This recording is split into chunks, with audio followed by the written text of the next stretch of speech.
Hey, what's up guys? Papunta kami sa Tom's Paris guys. Malapit lang to sa amin, tinitirhan. Alam nyo guys, nag-hype to, nakakita ko dun sa vlog sa Facebook. So pinuntahan ko in the other day. So dumating ako doon mga 11:45 ata. Kasi sabi nila 1 AM sila mag-close. So naabutan namin doon, Paris lang, napakasarap. So sabi ko, kinabukasan babalikan ko to. So itong ginagawa namin, babalik kami. Pagbalik ko, of course, naka videos na para makita ko. Akala namin na makakain kami agad. Nako, pagdating namin roon, wala pa yung tawag nito, nagtitinda. Nakapila na, ang haba na ng pila. So we try to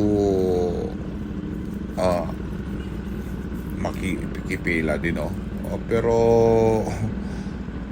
imagine dumating kami mga around 5:20 ata. Pagdating namin doon, umabot na lang ng 7:00, nagabihan na lang kami. Wala na. Hindi halos nausog yung pila. Kasi dalawang pila. Meron dito sa hilera, dito sa baba din meron ganyan. Ito siya, as you can see, makikita mo yung arco ng Imos. So that is a boundary from Gentry to Imos. Nakita nyo guys na nakapila. So nagpa-park kami dito. Wala pa anong tawag nito, maliwanag pa. Sa 5:20 pa to. Dito nagpa-park kami. So nakita ko dito guys, kasi pinapila ko na yung partner ko dito. Pinapila ko na. Nahiyain kasi ako mag-videos. Nakita ko niyo yung pila. Wala pa, hindi pa dumating yung pagkain. Ito na pala si Tom's na darating. Hindi pa siya nag-serve.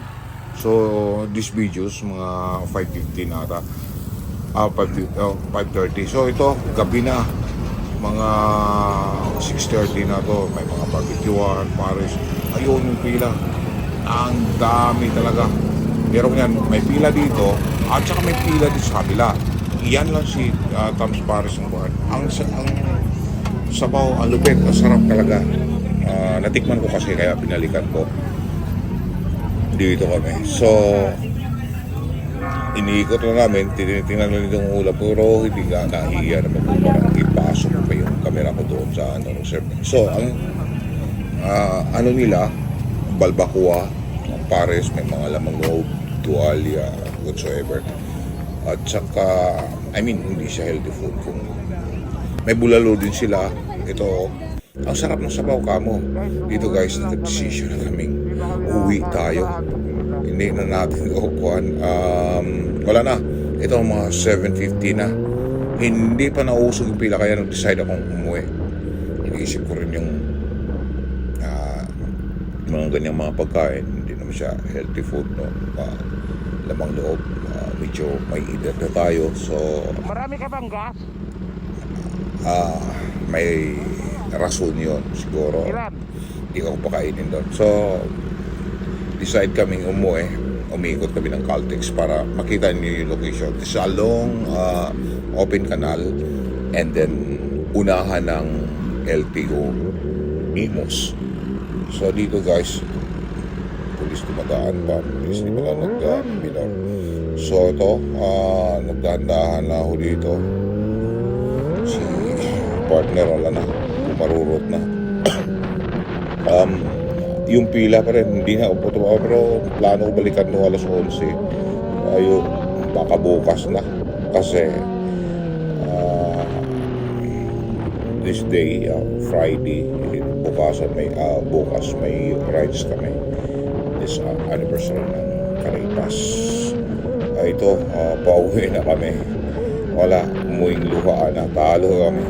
Hindi man lang nakatikim ko. Nag-order na ako barbecue. 3 steak. Hindi ka ma-excite sa lasa niya kasi yun nga. So ito, binalik ko. Ito yung mga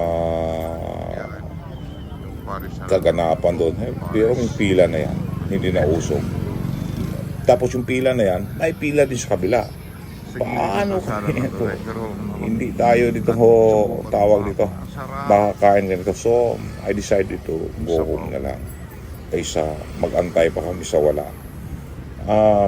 Recommended ko siya guys sa lasa, sa basta ang sarap siya, kuha yung lasa niya. I mean, para sa akin, at saka itong mga taon to, hindi yung magbalik kung hindi masarap. Masarap talaga. Siya lang kaisa-isa diyang pinipilahan. May nakapila doon sa ilaw, walang sinulaw. Ibang option yan. So, thank you guys for watching.